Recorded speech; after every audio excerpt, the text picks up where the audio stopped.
Is Jezebel really as wicked and dangerous as everyone claims? Or is there more to her story than we've been told? Could it be that she wasn't just a queen, but a woman fighting for power in a world dominated by men? What really drove her to commit such monstrous acts? Was she simply a pawn in a greater game of thrones, or the mastermind of Israel's darkest days? Today, we dive deep into the hidden truth no one has dared to talk about. Was Jezebel purely evil? Or was she a product of her past, her culture, and the gods she was raised to serve? Strap in and take a deep breath, because what you're about to uncover will change everything you thought you knew about her. But before we begin, make sure to subscribe to this channel so you don't miss our next mind-blowing discoveries in the Bible. Now, let's unlock the mystery of Jezebel, the most dangerous woman in the Bible. The night Jezebel was born, the winds howled like restless spirits, sweeping across the ancient city of Sidon. The towering walls of the Phoenician kingdom stood strong against the violent gales, but inside the royal palace, something far more sinister was brewing. King Ethbal, the ruler of Sidon, paced the marble floors of his chamber, his golden robe dragging behind him. The flickering torchlight cast long shadows against the walls, making the royal insignia seem to dance with an eerie glow. A high priest of Baal stood beside him, clutching a bronze dagger, chanting in a language as old as time itself. Ethbal's wife, the queen, lay upon a lavish bed of purple silk, her face drenched in sweat as she groaned in agony. Midwives circled around her, their anxious whispers barely audible over the roaring storm outside. Then, with one final cry, the queen's body tensed, and the room was filled with the piercing wail of a newborn child. A girl. But this was no ordinary birth. As soon as the child's first breath escaped her tiny lips, the torches flickered violently, as though an unseen presence had entered the chamber. The high priest's eyes widened. He turned to Ethbal with an expression of triumph, his voice trembling with reverence. "She is marked by the gods," he declared. "She will be the vessel of Baal's power." Ethbal's lips curled into a smile. He approached the infant, now wrapped in royal cloth, and gazed into her dark, piercing eyes. There was something unsettling about them, something unnatural, as if she already understood the weight of the world she had been born into. "Jezebel," he whispered. The name would one day strike fear into the hearts of men. But tonight, she was just a child, cradled in the arms of a king who would mold her into a queen of terror. A childhood of blood and fire. From the moment Jezebel could walk, she was immersed in the dark rituals of Baal and Ashur. While other children played in the streets, she was led through sacred temple halls, where robed priests whispered ancient incantations. She watched as altars were stained with the blood of innocent victims, sacrifices meant to please the gods. She did not flinch. By the time she was 10, she had memorized every prayer, every curse, every secret of the priests. She had seen men scream in agony as they were thrown into the fiery belly of Molech's idol. She had watched women weep as their firstborns were torn from their arms, offered as gifts to gods who never spoke. Jezebel never wept. She was strong, cunning, and fearless. She learned that power was not given, it was taken. She understood that the gods demanded loyalty, and loyalty required sacrifice. One evening, as the sun bled into the horizon, Jezebel stood before her father's throne, her small frame cloaked in a dark robe. The high priest of Baal knelt before Ethbal, his voice grave. "She is ready," he said. Ethbal studied his daughter. She was no longer a child. She was something far more dangerous. With a slow nod, he extended his hand toward her. "Then let her prove it." Jezebel did not hesitate. She turned toward the temple steps, where a trembling servant had been dragged by the guards. The man's face was pale, his body shaking violently. He had been accused of betraying the temple, of speaking against Baal. The high priest handed Jezebel a dagger. She stepped forward, her bare feet silent against the cold stone. She could hear the man's muffled pleas, but they meant nothing to her. The only thing that mattered was proving herself, proving that she was not weak, that she was worthy of the god's favor. Without a moment's hesitation, she drove the blade into his chest. A gasp, a shudder, then silence. As the man's lifeless body crumpled to the ground, Jezebel turned back to her father, her young face expressionless.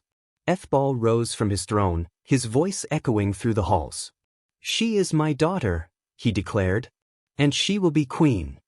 A prophecy of destruction. That night, as the fires of the temple burned high into the sky, an old woman sat by the city gates, her wrinkled hands clutching a wooden staff. Her blind eyes stared into the night, unseen yet full of knowledge. "She will bring ruin," the woman whispered, her voice barely audible over the crackling flames. "She will rise like a storm, drenching the earth in blood, but in the end, the dogs will feast upon her flesh." No one listened. But the gods were watching. And the wheels of destiny had already begun to turn.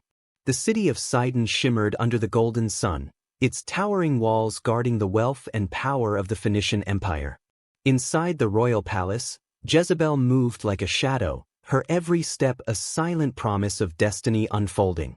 She was no longer a child, no longer just the daughter of Baal. She was something far greater. Now 17, Jezebel had grown into a striking woman. Her long, raven-black hair cascaded over her shoulders like a river of darkness, framing a face both beautiful and terrifying. Her eyes, sharp, calculating, held a fire that made even the high priests lower their gaze. She was no mere princess. She was the daughter of Baal's chosen king, and she had been groomed for something far more sinister than royalty. Her father, Baal, had carved his empire with blood and iron, but even he knew that power was fleeting. His kingdom, though mighty, could not stand alone. And so, when the messengers from Israel arrived with an offer, an alliance through marriage, Baal did not hesitate. Jezebel would marry Ahab, the king of Israel. A union written in blood. The day Jezebel departed from Sidon, the city erupted in a grand festival. Priests of Baal chanted in rhythmic unison, their hands lifted toward the heavens as sacrifices were laid upon the altar. The scent of burning flesh filled the air, a reminder that the gods demanded loyalty. Jezebel did not weep as she left her homeland. She did not bid farewell to the palace halls where she had been raised, nor to the temple priests who had shaped her mind.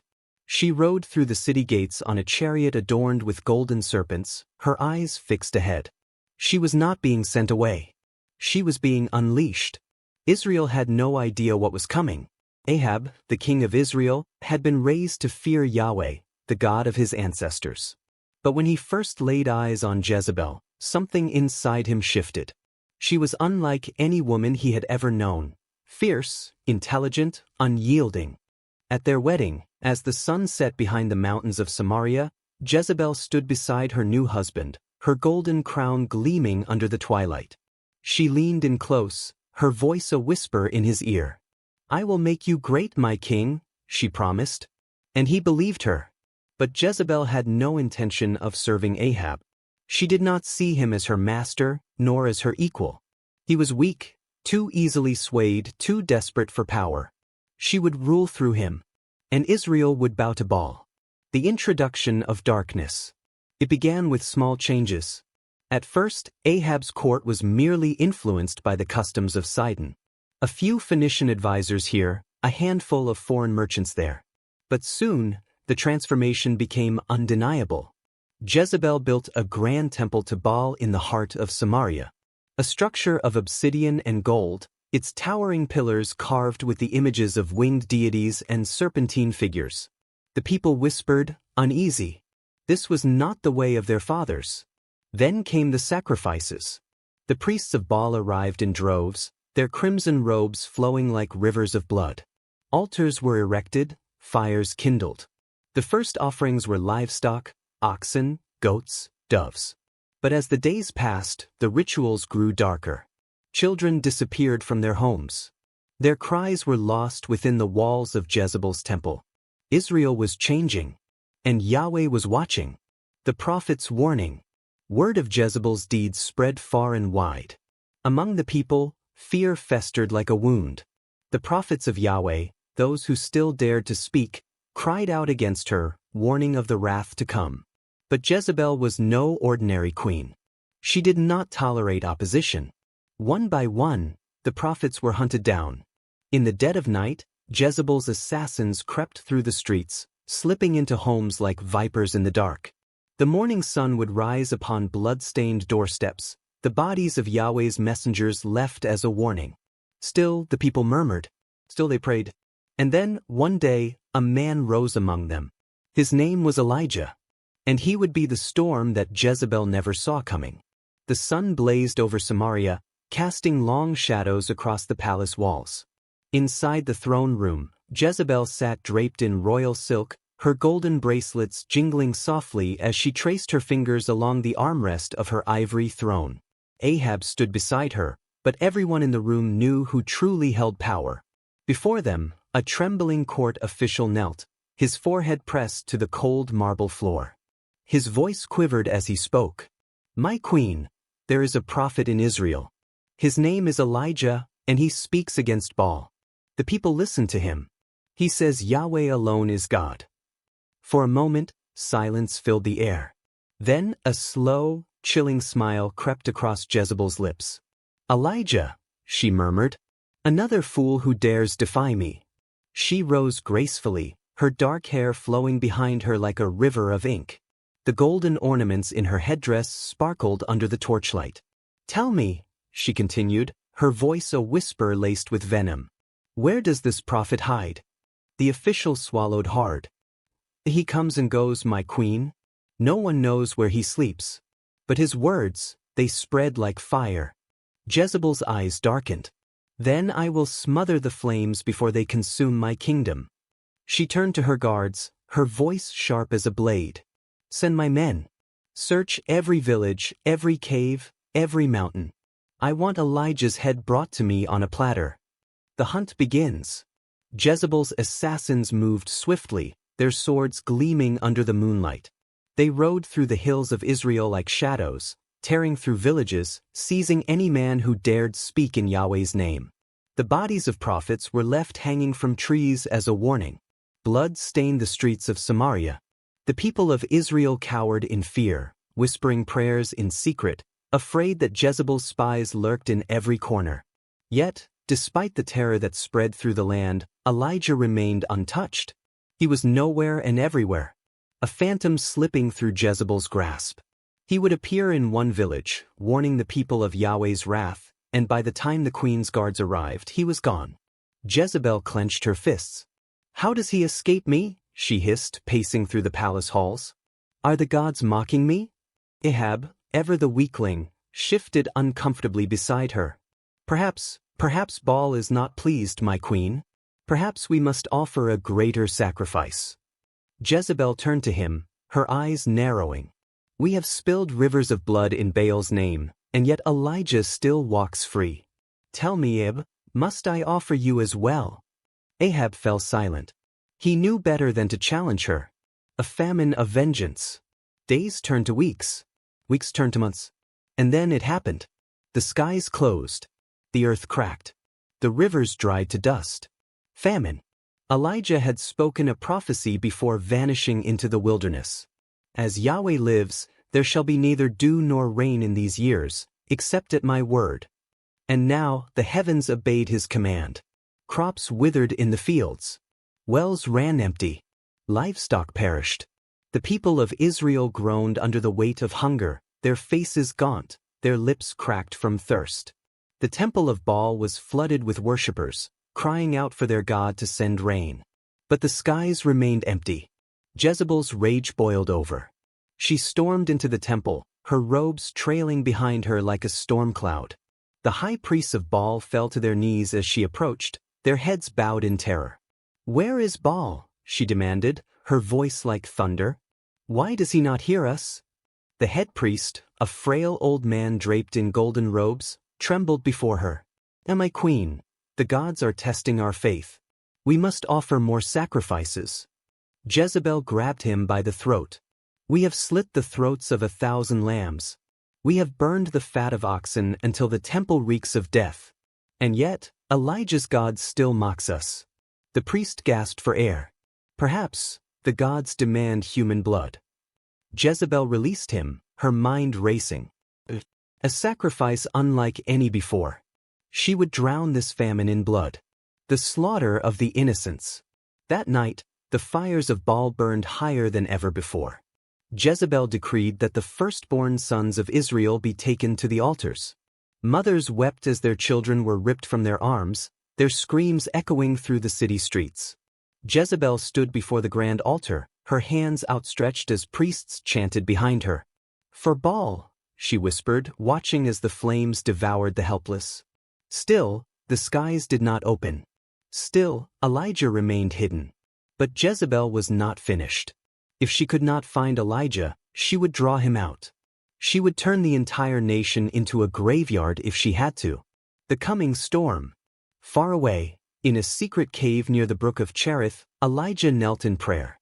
The famine had choked Israel, and now, Yahweh had given him his next command.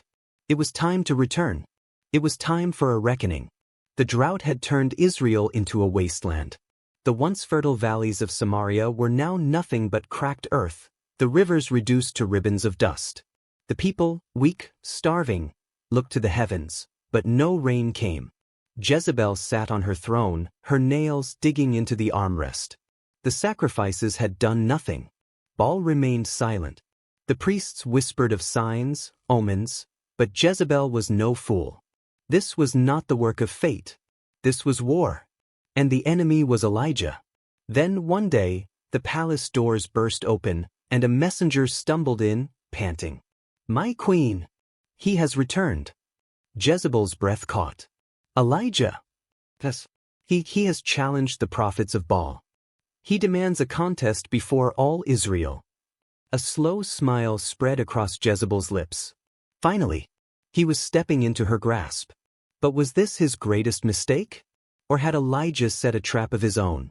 The gathering storm. Word spread like wildfire.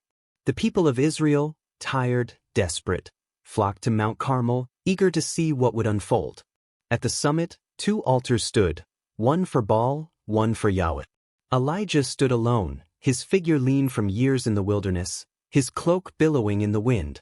Before him, Jezebel's chosen ones, 450 prophets of Baal, gathered in a sea of crimson robes. Ahab, summoned by Elijah, stood to the side, his face pale with uncertainty. Elijah raised his voice, his words slicing through the air like a blade. "How long will you waver between 2 opinions? If Yahweh is God, follow him. But if Baal is God, follow him." The crowd murmured. Was this the moment that would change Israel forever? Could Yahweh truly defeat the gods of Jezebel? Jezebel was not there to answer. She had refused to descend from her throne. This was a battle for her priests to win, and she would watch from the palace as Baal crushed Elijah beneath his wrath. Or so she believed. The battle of gods. Elijah turned to the prophets of Baal. "Prepare your altar. Call upon your God. If Baal is real, let him send fire from the heavens." The priests chanted, their voices rising in feverish desperation. They danced around the altar, slashing their arms with knives, their blood spilling upon the stones. Hours passed. Nothing. Elijah smirked. "Shout louder. Perhaps he is sleeping. Perhaps he is on a journey."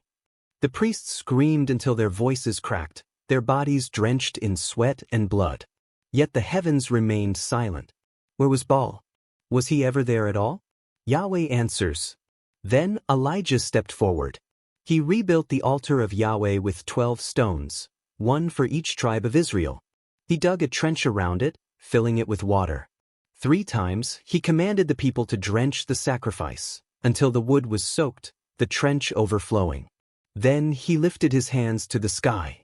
"Yahweh, let it be known this day that you are God in Israel." A heartbeat of silence. Boom. A column of fire tore through the sky, crashing into the altar with a deafening roar.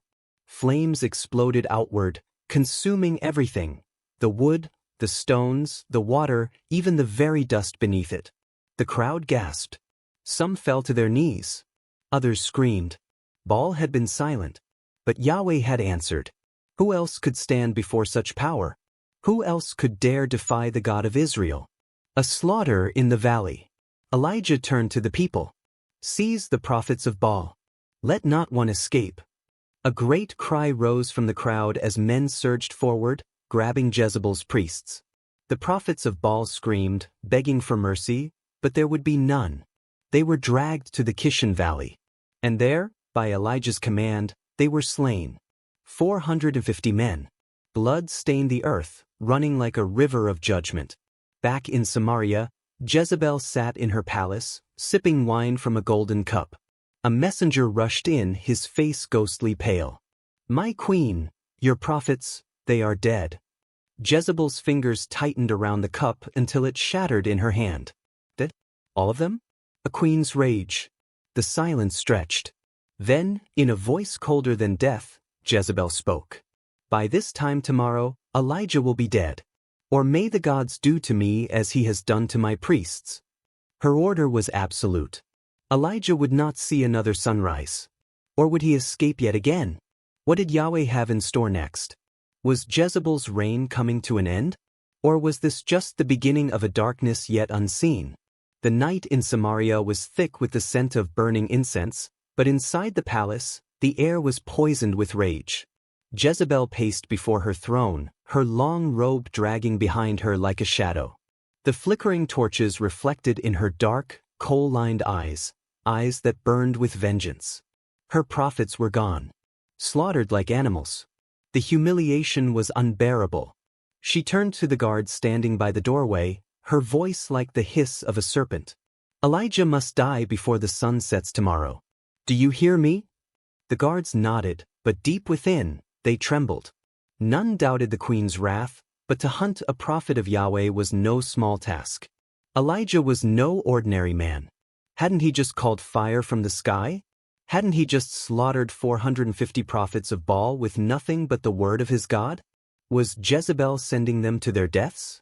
The prophet on the run. Elijah stood on the edge of Mount Carmel, gazing down at the valley below. The blood of Jezebel's prophets had long since dried into the dust, but his spirit remained unsettled.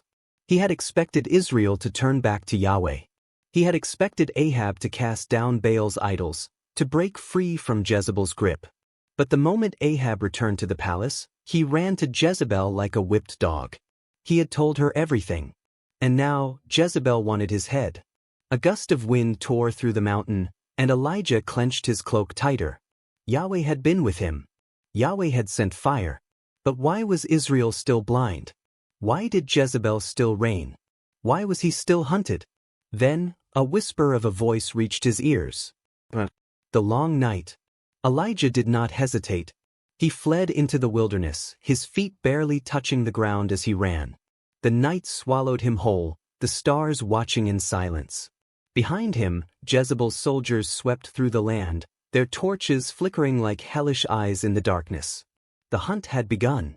Would they find him before dawn? Would Yahweh shield him, or had his time run out? For days, Elijah ran. He ran until his legs could carry him no further. He ran until his lips were cracked from thirst, until his vision blurred. Finally, he collapsed beneath a twisted broom tree in the barren wilderness. His chest rose and fell in shallow gasps. And then, the words tumbled from his lips, raw and broken. "It is enough, Yahweh. Take my life. I am no better than my ancestors." Was this how it ended? Would Jezebel win? Then, something strange happened. A soft hand touched his shoulder. Elijah opened his eyes, expecting to see a soldier's sword at his throat. But instead, there stood a figure clothed in light. An angel. The being knelt beside him and placed a warm loaf of bread and a jar of water before him. "Eat," the angel said gently, "for the journey ahead is long." Strengthened by the food, Elijah pressed on for 40 days and 40 nights, making his way to Mount Horeb, the mountain of God. Jezebel's men scoured the land, searching every cave, every shadow, but Elijah had vanished like mist before the sun. Finally, he reached a cave in the mountain and collapsed in exhaustion. Then, a voice called to him, "Elijah, what are you doing here?" And the prophet poured out his heart. "I have been zealous for you, Yahweh. But Israel has abandoned your covenant. They have torn down your altars, killed your prophets. I alone am left, and they seek to take my life." A silence stretched through the cave. Then Yahweh spoke. "Come out, Elijah. Stand before me." Elijah obeyed, the new command. Yahweh's voice spoke again. Go, Elijah. Your work is not finished.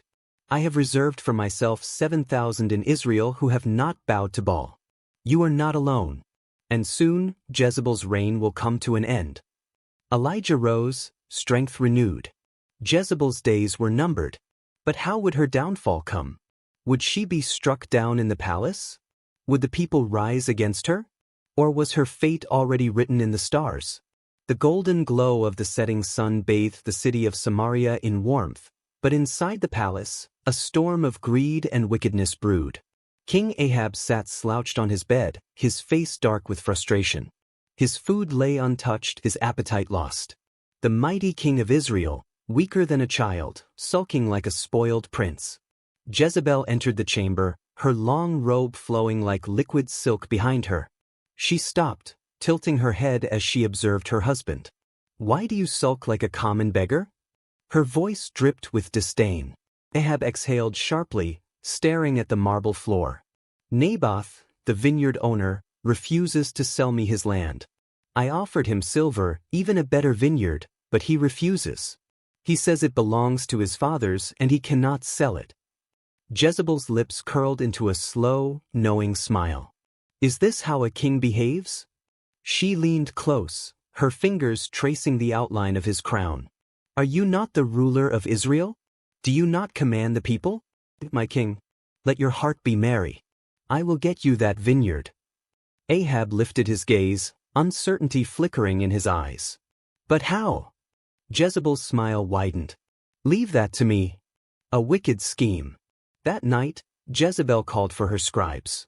By the dim glow of oil lamps, she dictated a chilling letter, her voice steady, her heart as cold as stone. Proclaim a fast and seat Naboth at the head of the people. Set 2 liars before him who will accuse him of cursing God and the king. Then take him outside the city and stone him to death. She sealed the letter with Ahab's royal seal and sent it to the elders of Jezreel. The trap was set. The people would believe Naboth had committed blasphemy and treason, 2 crimes punishable by death. Would they question it? Would anyone dare to stand against the queen's will? The trial of an innocent man. The next day, the city of Jezreel buzzed with confusion. A public fast had been declared, a sign that a great sin had been committed. Naboth, the simple vineyard owner, was dragged before the assembly, his face filled with shock and disbelief. The 2 false witnesses stood, their voices strong, their accusations deadly. Naboth has cursed God and the king. Gasps filled the crowd. No one questioned the verdict. No one dared. Within moments, Naboth was dragged outside the city gates. The first stone struck his side. The second, his temple. The third crushed his ribs. The fourth shattered his skull. And then silence. The earth drank his blood, and the wicked rejoiced. The message to Ahab. The moment Naboth's body grew cold, the messengers raced back to the palace. They fell before Queen Jezebel, their voices eager. Naboth is dead. Jezebel smiled. She turned to Ahab, reclining lazily on his bed. Rise now, my king. Take possession of the vineyard that you longed for. Naboth is no more. Ahab's hesitation was brief. He knew what had happened. But did he care? With no remorse, no second thought, he rose from his throne and walked into Naboth's vineyard, his royal robes brushing over the very ground where an innocent man's blood had been shed. Jezebel had won. Or so she thought. But even as Ahab admired his stolen vineyard, a figure appeared on the horizon. Elijah. The prophet's robe billowed in the wind as he stepped into the vineyard, his eyes burning with divine fury. Ahab stiffened. His face paled. He knew this man. He knew what was coming. So you have found me, my enemy? Elijah's voice was like thunder. I have found you because you have sold yourself to do evil in the sight of Yahweh. Hear now his judgment. The wind howled as Elijah lifted his hand, his voice carrying across the vineyard. Disaster will fall upon your house. Your blood will be licked by dogs in the very place where Naboth was killed. Your descendants will be cut off. And as for Jezebel, a silence fell over the land. Ahab's breath caught in his throat. Elijah's eyes burned into him as he spoke the final words. Dogs will devour Jezebel by the wall of Jezreel. Ahab staggered back. He looked at his hands, hands that had stolen, hands that had murdered. For the first time, fear gripped his soul. But Jezebel? She laughed. Did she think Elijah was lying? Did she believe she was above God's judgment? Hadn't she always won? Would she escape this time too? Or had her fate already been sealed? But how will her doom unfold? Will she repent like Ahab? Or will her arrogance drag her straight to destruction? Stay tuned. Things are about to get even darker. The years passed, and Jezebel remained as bold and defiant as ever. She continued ruling with an iron grip, her heart hardened against God's warning. Elijah's words echoed through the palace halls, but she mocked them, laughing at the thought of dogs devouring her flesh. Hadn't she defeated her enemies before? Hadn't she silenced the prophets of Yahweh? Hadn't she manipulated kings and controlled armies? Would this so-called prophecy be any different? But Jezebel had forgotten one thing. When God speaks, his word does not fail. After Ahab's death, his son Joram ruled over Israel. But his reign was weak and corrupted, for he followed in his mother's wicked footsteps. Then came the man God had chosen to bring an end to Ahab's lineage. Jehu, a warrior, a fierce and ruthless commander, a man anointed by God to bring judgment upon Jezebel's house. Like a storm of fury, Jehu rode through the land, his chariot wheels burning across the dust of Jezreel. Nothing would stop him. Not Ahab's sons. Not the false prophets. Not even the walls of Jezebel's palace. The prophecy was in motion, and it would not be halted. Jezebel's last stand. Inside her palace in Jezreel, Jezebel heard the distant roar of Jehu's army. She knew what was coming. But even now, even in the face of death, she refused to bow. Instead, she painted her eyes with black coal, adorned herself in royal garments, and stood defiantly at her window, watching as Jehu's chariot thundered through the gates. Her arrogance remained. Her pride stood unshaken. She would face him, not as a coward, but as a queen. As Jehu approached, she called out, her voice dripping with mockery. "Have you come in peace, Zimri, murderer of your master?" The taunt. A final act of defiance. But Jehu did not flinch. He lifted his gaze to the palace window, and his voice boomed like thunder. "Who is on my side?" The palace guards froze. Servants looked at one another. They had served Jezebel for years, but in this moment, fear gripped their souls. Slowly, two eunuchs stepped forward. Jehu's command was simple. Throw her down. For the first time in her life, Jezebel had no power. No schemes. No control.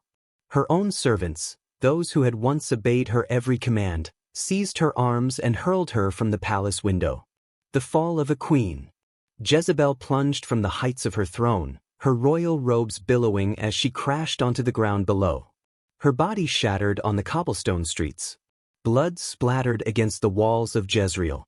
Jehu drove his horse forward, and with no hesitation, he trampled over her lifeless form. A final act of judgment upon the queen who had defied God. Jezebel, the woman who had slaughtered prophets. The woman who had led Israel into idolatry.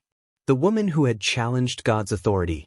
Now lay broken and crushed, her body left in the dust. The prophecy completed. Jehu entered the palace, his task complete. But after a time, he remembered the fallen queen.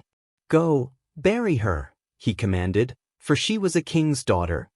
Yet when the men returned, their faces were pale with horror. "My lord, there is nothing left." The only remains of Jezebel were her skull, her feet, and the palms of her hands. The rest had been devoured by dogs. Exactly as Elijah had prophesied. The ground where she fell was now a cursed place. She had once stood high, looking down upon the world with arrogance. Now, she was nothing but dust, her name forever stained with wickedness. A warning to all generations. Jezebel's story is not just a tale of destruction, it is a warning. She thought she was untouchable. She thought she could defy God and win. But in the end, God's word stood firm. Her fall was not just the end of a wicked queen. It was a message to all who believe they can challenge the Most High. Who can stand against God and prevail. Who can mock him and escape judgment. Her life was filled with power, pride, and defiance. But her legacy? Her name became a curse. Her throne turned to dust. And her body was left for dogs. A fate no one could have imagined for a queen who once ruled with iron authority. But what lessons can we learn from her downfall? What happens to those who believe they can challenge God's authority? And is there still more to be uncovered from the ruins of Jezreel? Stay tuned, because the story is far from over.